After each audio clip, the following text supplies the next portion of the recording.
जब हम Indian post के ऐन नीचे पहुंच चुके तो हमें ऊपर से सिपाहियों के बातें करने की आवाजें सुनाई दी। ये डोगरा सिपाही नहीं थे बल्कि खालिस माछे के पंजाबी सिख लगते थे। अचानक एक इंडियन संतरी ने गाली देकर अपने साथी से कहा, ओए सर्जन सिंह, तू दारू साथ नहीं लाया। हम अंधेरे में जमीन के साथ चिपक गए। हमने अपने सांस रोक रखे थे। ऊपर भारतीय सिख संतरी आपस में हंस हंस कर बातें कर रहे थे। जब उनकी आवाज जरा दूर होकर रुक गई तो हमने आगे सरकना शुरू कर दिया। जहाँ ऊंची नीची जगह थी, बाएं तरफ एक गहरी खाई थी। जरा सी बेएहतियाती से हम उस खाई में गिर सकते थे। हमें इस बात पर बड़ी हैरानी थी कि अभी तक कोई रोशनी राउंड का फायर नहीं हुआ था, वरना आधी रात के बाद अक्सर रोशनी राउंड के फायर होते रहते थे। अभी मैं ये सोच रहा था कि हमसे कोई 1000 गज दूर ठक की आवाज के साथ एक रोशनी राउंड का फायर हुआ। हमने अपने सर नीचे करके घास में छुपा लिए। हमने थोड़ा सा सर उठाकर देखा। सामने कुछ फासले पर मुझे एक पहाड़ी के दामन में कुछ भारतीय फौजी खड़े नजर आए। उसके साथ ही पहाड़ी की तरफ से सफेद रोशनी चमकी और फिर गड़गड़ाहट की आवाज वादी में गूंज उठी। ये मार्टर तोप का फायर था। रोशनी राउंड बुझ गया था। एक के बाद मार्टर का दूसरा फायर हुआ, फिर तीसरा और उसके बाद खामोशी छा गई। हमारे ऊपर वाली पोस्ट पर भी भारतीय संतरियों में जैसे हलचल सी मच गई थी। एकदम से उस पोस्ट की हैवी मशीन गन ने भी तड़ातड़ गोलियां बरसाना शुरू कर दी। कुछ राउंड फायर होने के बाद ये मशीन गन भी खामोश हो गई। हम इस तरह जमीन के साथ चिपके पड़े थे जैसे लाशें हों। हम में से कोई भी हरकत नहीं कर रहा था। फिर मेरे आगे पड़े हुए कमांडो साथी ने अपने पांव से मेरे सर को आहिस्ता से दबाया। मैंने सर ऊपर उठाया। वो आगे सरक रहा था। मैं भी उसके पीछे पीछे रेंगने लगा। हम काफी दूर तक इस तरह झाड़ियों में रेंगते चले गए। आगे थोड़ी सी हमवार जगह आ गई। हमारा गाइड गफ्फार उठकर बैठ गया। उसने मुझे इशारा किया। हमने गर्दनें उठाकर नीचे देखा। नीचे कुछ फासले पर वो पुल नजर आ रहा था जो हमारा टारगेट था। ये उसका जुनूबी हिस्सा था। जहां से पुल शुरू होता था वहां बिजली के 2-3 बल्ब खंभों पर रोशन थे। करीब ही 2 फौजी ट्रक खड़े थे। पुल के दरवाजे पर 2 भारतीय संतरी पहरा दे रहे थे और ऊपर एक पोस्ट बनी हुई थी। हमारे गाइड ने सरगोशी में कहा, ये वो पुल है जिसको तुम्हें उड़ाना है।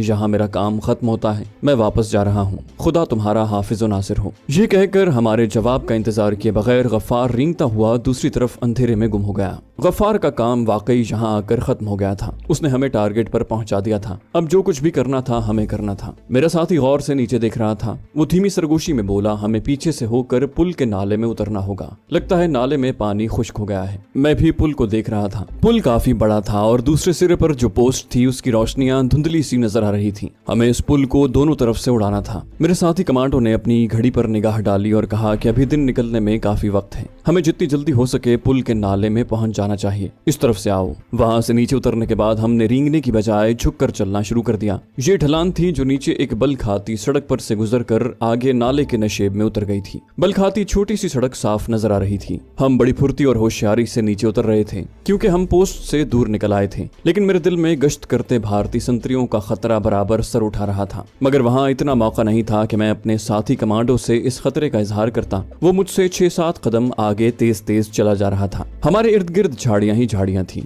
हम कमांडोस की तरह झाड़ियों से टकराए बगैर गुजरते जा रहे थे। अचानक एक बार फिर रोशनी राउंड का फायर हुआ। ये रोशनी राउंड हमारे अकब में टीले की ढलान की दूसरी जानिब से फायर हुआ था। हम जहां थे वहीं धप से जमीन पर गिर पड़े। सर झाड़ियों की ओट में कर लिए। कुछ देर फजा रोशन रहने के बाद तारीख हो गई। इस दफा न तो हैवी मशीन गन का फायर हुआ और न मार्टर गन फायर हुई थी। जब हर तरफ एक बार फिर सन्नाटा छा गया तो हम आगे चल पड़े। अब नीचे छोटी सी पहाड़ी सड़क आ गई। हमें इस सड़क को पार करके उसकी दूसरी जानिब नशेब में जाना था। सड़क पर कोई संतरी वगैरह नजर नहीं आ रहा था, लेकिन जहां कोई खुफिया पोस्ट भी हो सकती थी। मेरे साथी ने सरगोशी की। मुमकिन है दुश्मन ने यहाँ कोई पोस्ट बनाई हो, लेकिन बिजली के 2 खंभों के दरमियान यही एक जगह है जहाँ से हमें सड़क पार करनी है। हम ज्यादा देर तक इंतजार नहीं कर सकते। जो होगा देखा जाएगा। अल्लाह का नाम लेकर मेरे पीछे आओ। हम बैठकर उतराई उतरने लगे। जब हम ऐन सड़क के करीब पहुंचे तो मेरे पांव से लगकर एक छोटा सा पत्थर नीचे सड़क पर लुढ़क गया। रात के सन्नाटे में उसकी काफी आवाज पैदा हुई। हम वहीं जमकर बैठ गए। इस किस्म की बेएहतियाती हमारी मौत का सबब बन सकती थी। अचानक एक जानिब से सड़क पर 2 भारतीय संतरी नमूदार हुए। उनके हाथों में स्टेन गन्ने थी और वो बड़ी एहतियात से उस तरफ बढ़ रहे थे जहां से पत्थर ढलान पर से लुढ़क कर नीचे गिरा था। मेरा साथी कमांडो मुझसे 4 कदम बाएं जानिब था। उसने मुझे इशारा किया और खुद झाड़ी के पीछे लेट गया। मैं भी जहां था वहीं दुबक गया, मगर मैं लेटा नहीं बल्कि झाड़ियों की ओट से दोनों संतरियों को अपनी तरफ आता देख रहा था।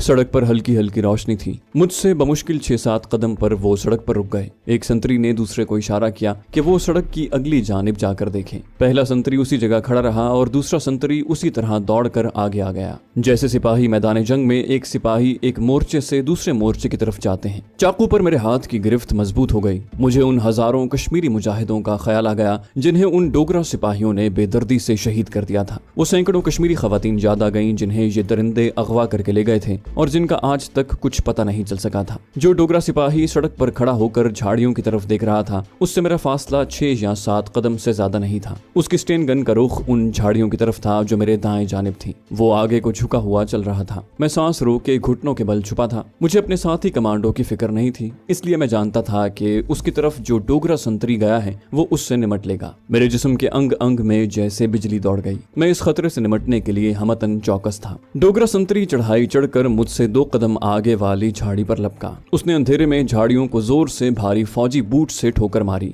वो मेरी रेंज में था। यही वो लम्हा था और उस लम्हे को हाथ से खो देना किसी भी कमांडो के लिए मौत का बायस हो सकता है। मैंने 1 सेकंड के 1000वें हिस्से का भी तौक़ुफ़ न किया। शायद कोई भूखा चीता भी इतनी चालाकी और तेजी से अपने शिकार पर नहीं झपटता जितनी तेजी से मैंने उछलकर डोगरे सिपाही को पीछे से दबोचा। मेरे दोनों हाथ बैक वक्त अमल में आ गए। दोनों बाजुओं ने डोगरे सिपाही की गर्दन को ऊपर की जानिब झटका दिया और बाएं हाथ में पकड़े हुए चाकू ने उसके हल्क को काट दिया। इन दोनों एक्शन में 1 सेकंड के 1000वें हिस्से का भी फर्क नहीं पड़ा। मैंने डोगरा संतरी के खून से अपने कपड़ों को बचाने के लिए उसे मुंह के बल झाड़ियों में गिराकर दूसरा वार पीठ पर एन दिल के ऊपर कर दिया। साथ ही उसकी स्टेन गन एक तरफ खींच ली। ये सब कुछ इतनी खामोशी और पलक झपकने में हो गया कि मुझे यकीन है कि खुद मरने वाले डोगरा संतरी को भी एहसास न हुआ होगा कि उस पर क्या कयामत गुजर गई है। चंद कदम के फासले पर से एक साया उभरा। मैंने अपना रुख बदल लिया और चाकू के दस्ते पर अपनी गिरफ्त मजबूत कर ली। लेकिन ये मेरा साथी कमांडो था। वो झुका हुआ मेरे करीब होकर सरगोशी में बोला, मैंने दूसरे को खत्म कर दिया है, अब जल्दी से सड़क पार करो। वो वहीं से नशेब की तरफ लुढ़क गया। मैंने भी उसके पीछे अपने आप को गिरा दिया। हम सड़क के किनारे पत्थरों के दरमियान जाकर रुक गए। फिर जिस्म को झुकाए भागकर हमने सड़क पार कर ली और अपने आप को एक बार फिर सड़क की दूसरी जानिब ढलान पर लुढ़का दिया और चेहरे पर बहुत सी खराशियां आ गई थी। हमारे नीचे दूर पुल वाले बड़े नाले की तह थी। ऊपर वाली सड़क से एक फौजी ट्रक शोर मचाता गुजर गया। उसकी रोशनी झाड़ियों पर पड़ रही थी। हमने अपने आप को छुपा लिया था। थोड़ी देर बाद हम बड़े खुश्क नाले में उतरकर उसके किनारे की कोई 3 फुट ऊंची पथरीली दीवार के साथ साथ आगे बढ़ रहे थे। सर्दियों का मौसम होने की वजह से नाले में पानी नहीं था। नाले में रेत और छोटे छोटे बेशुमार संगरेजे बिखरे हुए थे। हम उनसे बचकर चल रहे थे। अब हमने झाड़ियों की शाखें तोड़कर अपने कुर्तों और गर्दनों के पीछे इस तरह उड़स ली थी कि अगर हम बैठ जाएं तो झाड़ियां मालूम हो। जूं जूं पुल करीब आ रहा था, मेरे दिल की धड़कनें तेज हो रही थी। जहां से पुल शुरू होता था वहां जो खंबा लगा था उसके बल्ब की रोशनी पुल की तह में पड़ रही थी। लेकिन 3 फुट ऊंची दीवार के साथ साथ अंधेरे की एक चौड़ी पट्टी दूर तक चली गई थी। हम इस तारीक पट्टी में सांप की तरह रींग रींग कर आगे बढ़ रहे थे।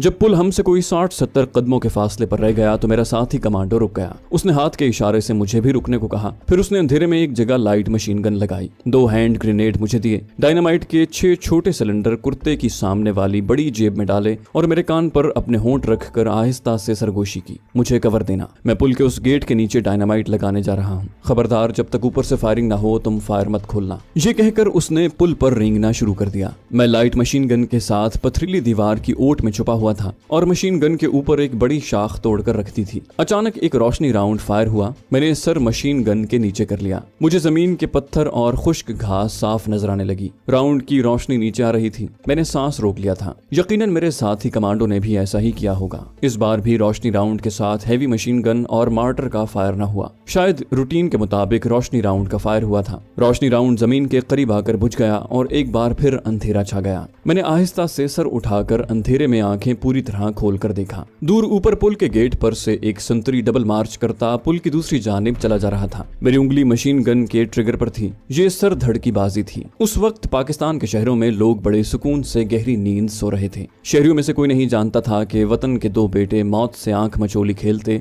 दुश्मन की शहरक की तरफ बढ़ रहे हैं। हम जिंदगी के हिसार को तोड़कर बहुत आगे निकल चुके थे। मुझे इस वक्त यूं महसूस हो रहा था जैसे मैं एक शहीद हूं और जन्नत से नीचे नीचे उतरकर इस मिशन में सरगर्म अमल हूँ। सितारों की धुंधली धुंधली सी रोशनी में पुल वाली पहाड़ी की ढलान पर इंडियन आर्मी के एक मोर्चे की छत दिखाई दे रही थी। अचानक पहाड़ के पीछे सफेद सी रोशनी हुई, फिर गड़गड़ाहट की आवाज आई। ये बादलों की गरज थी। देखते ही देखते आसमान को काले स्याह बादलों ने ढांप लिया। सितारे गायब हो गए, ठंडी हवा चलने लगी और फिर बारिश शुरू हो गई। बारिश में दूर पुल की धुंधली रोशनी में मुझे पहरे पर खड़े सिपाही एक छप्पर के नीचे जाते नजर आए। मुझे अपने साथी कमांडो की कुछ खबर नहीं थी, लेकिन इतना मुझे यकीन था कि वो बर्क रफ्तार मशीन की तरह अपना काम कर रहा होगा। वक्त बड़ी सुस्त रफ्तारी से गुजर रहा था। मैंने अंधेरे में अपनी कलाई की घड़ी पर निगाह डाली। अभी दिन निकलने में 2 घंटे बाकी थे। मैं बहुत जल्द अपना ऑपरेशन खत्म करके वहां से निकल जाना चाहता था, लेकिन ये काम इतना आसान नहीं था। मुझे हर आन यही धड़का लगा रहता था कि अभी पुल के ऊपर से मेरे साथी कमांडो पर फायरिंग शुरू हो जाएगी। इसके जवाब में मुझे अपने साथी को कवर देना था। हमारा प्रोग्राम भी यही था कि मरने से पहले पुल के नीचे डायनामाइट लगाकर उसे उड़ा दिया जाए, खा हम में से कोई जिंदा न बचे।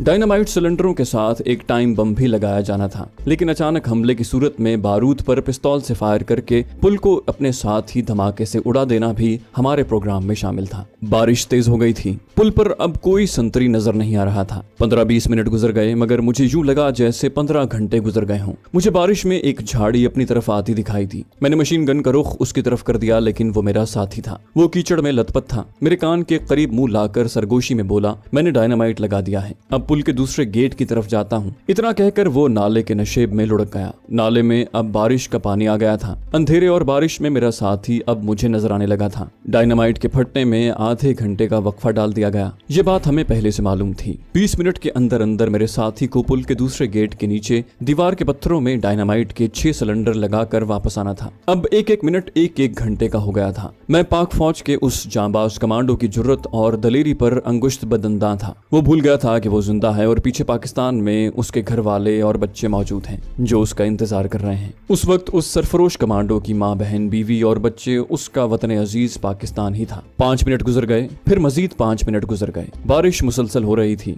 पहाड़ों की बारिश बड़ी मूसलाधार थी। ऊपर पहाड़ियों से बारिश के पानी के रेले बह बह कर नाले में गिरने लगे थे और उनका हल्का हल्का शोर बुलंद हो रहा था। दूर पुल के दूसरे सिरे पर जो 2-3 बत्तियां रोशन थीं, वो बारिश की धुंध में मध्यम हो रही थी। मेरी आंखें बारिश की झालरों को चीरती हुई पुल के दूसरे गेट पर लगी थीं, जो मुझसे काफी दूर था। मेरे साथी को गए पूरे 15 मिनट गुजर गए होंगे कि एकदम से यक्के बाद दीगरे 2 रोशनी राउंड के फायर हो गए। हर तरफ रोशनी फैल गई। साथ ही machine gun, light machine gun और राइफल के फायरों के धमाके गूंजने लगे। सिपाहियों की एक दूसरे को आवाजें देने का भी शोर उठा। पुल के पहरे वाले गेट से एक जीप तेजी से दूसरे गेट की तरफ दौड़ी। पुल के दूसरे गेट पर जबरदस्त फायरिंग हो रही थी और ट्रेसर बुलेट की रोशन लकीरें एक दूसरे को काटती गुजर रही थी। मैं समझ गया कि मेरे साथी को देख लिया गया है। वो मुझसे इतनी दूर था कि मैं उसे अपनी लाइट मशीन गन का कवर नहीं दे सकता था। खेल बिगड़ गया था। रोशनी राउंड बार बार फायर हो रहे थे। अचानक पुल के दूसरे गेट की जानिब रोशनी का एक ज्वालामुखी सा फूट पड़ा और इस कदर जोरदार धमाका हुआ कि जमीन ने मुझे लाइट मशीन गन समेत ऊपर उछाल दिया। मैं झाड़ियों को पकड़कर संभला। पुल के दूसरे गेट पर हल्के हल्के धमाके हो रहे थे और चीखों पुकार मच गई थी। छोटा बड़ा फायर जारी था। रोशनी राउंड फायर हुआ तो मैंने उसकी रोशनी में देखा कि पुल दूसरे गेट की जानिब से आधा नीचे बैठ गया। मेरे साथी ने हंगामी सूरत हाल के पेश नजर डायनामाइट के सिलेंडरों को खुद ही भग से उड़ा दिया था और ये बात यकीनी थी कि पुल के साथ वो भी उड़ गया होगा। पुल के मेरे वाले गेट की पोस्ट में से हैवी मशीन गन की फायरिंग शुरू हो गई थी। साथ ही आसपास की ढलानों पर से मार्टर तोप के गोले आने लगे थे। धमाकों से कान पड़ी आवाज सुनाई नहीं देती थी। रोशनी राउंड उस पुल के मेरे वाले गेट से फायर हो रहे थे। इंडियन फौजियों को पता चल गया था कि पाकिस्तानी कमांडोज ने ही पुल को हिट किया है और वो आसपास ही छुपे हुए हैं। मेरा वहां ठहरना खामखा अपने आप को मौत के मुंह में झोंकने वाली बात थी। मैंने अपने आप को पहाड़ी नाले में गिरा दिया। जो नाला थोड़ी देर पहले तक खुश्क था, अब उसमें बारिश का पानी निहायत तेजी से बह रहा था। पहाड़ी नाले अगरचे गहरे नहीं होते, लेकिन उनमें जब पानी आता है तो पानी की रफ्तार इतनी तेज होती है कि पांव नहीं टिकते। नाले का तेज रफ्तार पानी मुझे पुल की उल्टी जानिब बहाए लिए जा रहा था। पानी का रुख ऐसा था कि मैं पुल के नीचे जाने की बजाय पुल से दूर हो रहा था। ये बात मेरे लिए सूदमंद थी। चंद ही लम्हों के बाद मैं पुल से काफी दूर निकल चुका था। पाट काफी तंग था। पानी बेहद ठंडा था। मेरा जिस्म सुन हो रहा था। बारिश उसी तरह हो रही थी। फायरिंग और मार्टर के धमाकों की आवाजें काफी पीछे रह गई थी। अभी मैं नाले से बाहर नहीं निकलना चाहता था क्योंकि ये सारा इलाका फौज की अमलदारी में था। अगरचे नाले का यख पानी मुझे बर्फ की तरह सुन कर रहा था, मगर मैं तेज रफ्तार लहरों में बहा चला जा रहा था। गैर शऊरी तौर पर मेरे कान एक और धमाके की आवाज को सुनने के मुंतजिर थे। ये धमाका उन डायनामाइट के ताकतवर सिलेंडरों का होना था जिन्हें मेरा साथी कमांडो पुल के पहले गेट के नीचे पत्थरों में लगा कर आया था। मैंने अपने आप को कंबल में गठरी की तरह लपेट रखा था और पानी गेंद की तरह आगे ही आगे बहाकर ले जा रहा था। अचानक आसमान पर इतनी तेज रोशनी फैल गई कि मेरी आंखें चुंधिया गईं। एक सेकंड बाद सारी वादी एक भयानक धमाके से लरस गई। मैंने पीछे की तरफ देखा। पुल के पहले गेट पर से आग और धुएं के बादल बुलंद हो रहे थे। मेरे साथी का लगाया हुआ पहला बारूद फट गया था और उसने पुल के उधर वाले हिस्से को भी उड़ा दिया था। इस धमाके के बाद हैवी और लाइट मशीन गन की फायरिंग और मार्टर तोपों के धमाकों का तूफान उठ खड़ा हुआ। अगरचे मैं बर्फ का गोला बन चुका था, लेकिन मैंने एक बार फिर अपने आप को पहाड़ी नाले के तेज रफ्तार ठंडे यख पानी की लहरों के हवाले कर दिया। फायरिंग की आवाजों में अब बादल की गरज भी शामिल हो गई थी। बारिश रुक गई मगर बादल अभी तक गरज रहे थे। फिर बादलों की गरज भी बंद हो गई। मैं पहाड़ी नाले से बाहर निकल आया। दूर तबाहशुदा पुल से अब भी इक्का दुक्का फायर की आवाज आ जाती। मैं सर से पांव तक ठंडे पानी में शराबोर था। मैंने गीला कंबल उतार कर नाले में फेंक दिया और नाले की तेज रफ्तार लहरें उसे बहा कर ले गईं। मेरा जिस्म ठंड से सुन हो रहा था। मैंने वर्जिश शुरू कर दी और जब मेरे जिस्म की खोई हुई हरारत किसी हद तक बहाल हो गई तो मैंने कुर्ता उतार कर निचोड़ा और उसे दोबारा पहन लिया। उस वक्त मेरे पास सिवाय चाकू, 2 हैंड ग्रेनेड्स, गीले करेंसी नोटों और मेरी पुरानी दोस्त सिद्धा के दिए हुए सांप के मनके के सिवा और कुछ नहीं था। चाकू मैंने अपने हाथ में पकड़ लिया और बाकी चीजें जेब में डालकर टीले की चढ़ाई चढ़ने लगा। यहाँ भी गश्त करते भारतीय संतरियों का खतरा था, लेकिन पीछे इतनी तबाही मची हुई थी कि मेरे अंदाजे के मुताबिक गश्त पार्टी भी पुल की तरफ चली गई थी। बादलों ने आसमान को ढांप रखा था। हर तरफ तारीकी छा रही थी। मैं टीले पर चढ़कर बैठ गया। मैं कश्मीर की उन पहाड़ी वादियों से नावाकिफ था और अकेला किसी भी तरफ नहीं जाना चाहता था। मेरे लिए उस वक्त गफ्फार की कोठरी और उसके बाग का खुफिया तहखाना ही सबसे बड़ी पनाहगाह थी। मैं अंदाजे से उस टीले की तरफ चल पड़ा जिसके अकब में मेरे ख्याल में गफ्फार का सेब का बाग था। मेरी रफ्तार तेज नहीं थी क्योंकि चढ़ाई होने की वजह से मैं आहिस्ता चल रहा था। टीले के ऊपर पहुंचकर मगरिब की तरफ निगाह डाली। मेरे सामने नीचे एक प्याले की तरह बनी हुई छोटी सी टेकरी थी। उसके आगे एक बड़ी टेकरी थी और उसी टेकरी के पार गफ्फार का बाग होना चाहिए था। अंधेरी रात में मुझे भी दूर टेकरी चढ़कर दरख्तों का एक झुंड नजर आ रहा था। यकीनन वो दरख्त थे जो गफ्फार के सेब के बाग के आगे जाकर हमवार मैदान के किनारे पर आते हैं और जहाँ हमने नशेब में पुल की तरफ अपना सफर शुरू किया था। पत्थरों, चट्टानों, झाड़ियों और लंबी घास से गुजरता मैं नीचे तिलहटी में आ गया। यहाँ कोई बाकायदा पगडंडी न होने की वजह से जगह जगह छोटे बड़े पत्थर बिखरे पड़े थे और झाड़ियां रात के अंधेरे में भूतों की तरह लग रही थी। अगरचे बारिश बहुत हुई थी मगर यहाँ जमीन रेतली और संगरेजों से भरी हुई थी जिसकी वजह से कीचड़ नहीं था। रात काफी सर्द थी मगर मुझे सर्दी महसूस नहीं हो रही थी क्योंकि चलते रहने से मेरा जिस्म गर्म हो गया था और कपड़े भी सूखना शुरू हो गए थे। अंदाजे से मैंने उस तिलहटी से निकलकर सामने वाले टीले पर चढ़ना शुरू कर दिया। टीले की चोटी तक पहुंचते पहुंचते मेरा दम फूल गया था। बड़ी दुश्वार गुजार चढ़ाई थी। लगता था कि उधर से कभी कोई इंसान या मवेशी नीचे नहीं उतरा। टीले पर जाकर मैंने अंधेरे में आंखें पूरी तरह से खोली और बाएं जानिब देखा। दरख्तों का वो छोटा सा झुंड मुझसे कोई 200 कदम के फासले पर था। या खुदा यही हमारे गाइड के बाग वाले दरख्त हों। मैं दिल में दुआएं मांगता उन दरख्तों की तरफ बढ़ा। जब मैं उन दरख्तों में आया तो दिल को इत्मीनान सा हुआ क्योंकि दरख्तों की दूसरी जानिब अंधेरे में गफ्फार के सेब के बाग के दरख्तों के हजूले दिखाई दे रहे थे। मैंने अपनी रफ्तार तेज कर दी। ये जगह वैसे भी हमवार थी। मैं सेब के बाग में से गुजरते हुए चौकस हो गया क्योंकि यहाँ मेरे लिए खतरा भी हो सकता था। एक दरख्त के पीछे कुछ देर रुककर माहौल का अच्छी तरह से जायजा लिया और हमतन गोश होकर रात के सन्नाटे को गौर से सुना। दरख्तों की टहनियों और पत्तों पर से बारिश के रुके हुए पानी के टपकने की आवाजों के सिवा और कोई आवाज नहीं थी। मैं अपने गाइड की झोंपड़ी की तरफ बढ़ा। मुझे मालूम था कि गफ्फार अपनी बेटी नाजो को लेकर एक रोज पहले ही नीचे गाँव में अपनी बहन के घर जा चुका था और कोठरी में कोई नहीं होगा। चुनाचे जब मैं कोठरी के करीब आया तो उस पर ताला लगा हुआ था। बराबर वाला आंगन भी खाली था। कोने में छप्पर के नीचे पराली का ढेर पड़ा था। मैं उस ढेर के साथ टेक लगाकर बैठ गया। जहाँ हल्की हल्की गर्माइश का एहसास हुआ। अगरचे मुझे सोना नहीं चाहिए था मगर थकान के बायस नींद का जबरदस्त गलबा था। मैंने पराली के ढेर के नीचे की तरफ जाकर ढेर में एक सुराख बना लिया और उसमें घुसकर लेट गया। पराली गर्म थी। मेरा जिस्म थकन से चूर था। लेटने के थोड़ी ही देर बाद मैं गहरी नींद में खो गया। आंख खुली तो छप्पर के नीचे दिन की रोशनी फैली हुई थी। जल्दी से पराली के ढेर से बाहर निकला तो आंगन में धूप ही धूप थी। मैंने घड़ी देखी। सुबह के 10:30 बज रहे थे। कोठरी की दीवार की ओट में आकर मैंने बाग का जायजा लिया। बाग वीरान पड़ा था। धूप दरख्तों की धुली धुलाई शाखों पर चमक रही थी। मुझे शाखों पर लगे हुए कच्चे पक्के सेब दिखाई देते। जब मुझे यकीन हो गया कि वहाँ मेरे सिवाय कोई दूसरा इंसान नहीं है तो मैंने एक दरख्त से 2-3 पके हुए लाल सेब तोड़े और वहीं दरख्त की ओट में बैठकर खाने लगा। अचानक 2 आदमियों की बातें करने की आवाज सुनाई दी। मैं लपक कर सबसे आखिरी दरख्त के पीछे छुप कर बैठ गया। आवाज गफ्फार की कोठरी की जानिब से आ रही थी। आवाज करीब आई तो मैंने गफ्फार को एक आदमी के साथ बातें करता सेब के दरख्तों की जानिब जाते देखा। वो एक जगह दरख्तों के दरमियान रुक गए। उसके साथ जो आदमी था उसने कश्मीरी फिरन पहन रखी थी और सर पर गर्म टोप और कांधे पर कश्मीरी चादर थी। वो कश्मीरी जबान में बातें कर रहे थे। शायद सेब की पकी हुई फसल का सौदा हो रहा था। गफ्फार ने उसे दरख्त पर से एक सेब भी उतार कर दिखाया। अजनबी कश्मीरी ने मुस्कुरा कर गफ्फार को कुछ कहा और सेब जेब में डालकर उसके साथ वापस चल पड़ा। बाग के किनारे पर कोठरी से चंद कदमों के फासले पर नीचे गांव को पगडंडी जाती थी। वहां जाकर दोनों खड़े बातें कर रहे थे। फिर वो आदमी गफ्फार से हाथ मिलाकर नीचे उतर गया और गफ्फार वापस कोठरी के पास आया और ताला खोलकर कोठरी में दाखिल हो गया। मैं दरख्त के पीछे से निकला और कोठरी के दरवाजे में आकर खड़ा हो गया। मैंने गफ्फार को सलाम किया तो उसने चौंक कर मेरी तरफ देखा। उसका पहला जुमला ये था, तुम्हारा साथी कहाँ है? उसने मुझे खींच कर दरवाजा बंद कर दिया। वो मुझे देख कर घबरा गया था। बोला, पुल तबाह हो गया है। सुना है कितने ही भारतीय फौजी मारे गए हैं। तमाम देहात को फौज ने घेरे में ले लिया है। घर घर की तलाशी ली जा रही है। भारतीय कई लोगों को पकड़ कर ले गए हैं और उनके जासूस जगह जगह फिर रहे हैं। जब मैंने गफ्फार को अपने ऑपरेशन की पूरी रिपोर्ट दी तो उसने गहरा सांस भरते हुए मेरी तरफ देख कर कहा, भारतीय फौज हमारे गांव में भी आने वाली है। तुम्हारा इस वक्त यहाँ से निकलना ठीक नहीं। तुम पकड़े जाओगे, इसलिए तुम्हें तहखाने में छुप जाना चाहिए। मैं मौका मिलते ही तुम्हारे पास आ जाऊंगा। जल्दी करो। डोगरा सिपाही यहाँ पहुँचने ही वाले होंगे। उन्होंने पिछले 2 देहात में आग लगा दी है। मैं कोठरी से निकल कर गफ्फार के साथ बाग में उस जगह आ गया जहाँ रात भर की शदीद बारिश के बाद भीगे हुए सूखे पत्ते और शाखों का ढेर था। गफ्फार ने झाड़ झनकार को एक तरफ से हटाकर लकड़ी का तख्ता परे हटाया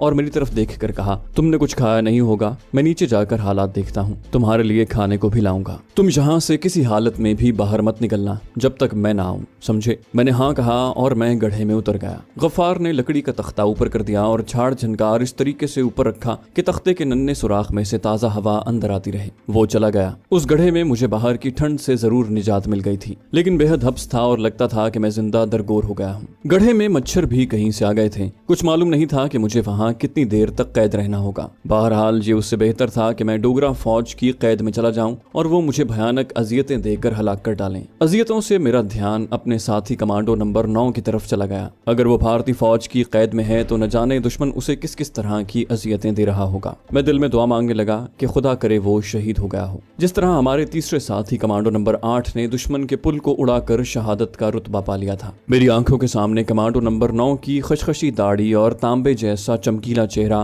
गहरी तेज आंखें और गठा हुआ जिस्म घूमने लगा। मैंने दिल में कहा कि वो भी यकीनन शहीद हो चुका होगा, क्योंकि किसी कमांडो का दुश्मन फौज के हत्थे चढ़ने से बेहतर होता है कि वो शहीद हो जाए।